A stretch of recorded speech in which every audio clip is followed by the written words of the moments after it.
કેદારનાથમાં હેલિકોપ્ટરમાં technical સમસ્યાના કારણે emergency landing ઘટના સીસીટીવીમાં કેદ, પાયલટ સહિત સવાર 6 મુસાફર સુરક્ષિત.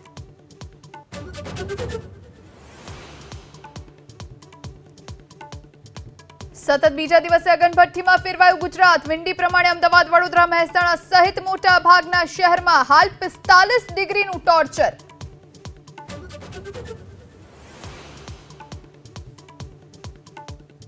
ગરમીથી શેકાતા વાહન ચાલકો માટે સુરત બાદ અમદાવાદ અને રાજકોટમાં રાહતના સમાચાર. કેટલાક ટ્રાફિક સિગ્નલ પર ગ્રીન નેટ અને મંડપથી છાંયડો કરવાની પોલીસની પહેલ.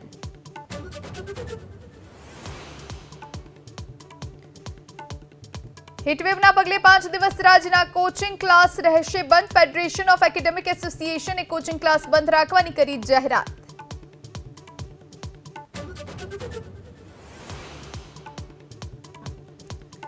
વડોદરાના મચપેટ વિસ્તારમાં નશાના વેપલાનો પર્દાફાશ. હમઝા સલીમ નામના વ્યક્તિના ત્યાં એસઓજીએ 50 ગ્રામ એમડી ડ્રગ્સ જપ્ત કર્યું.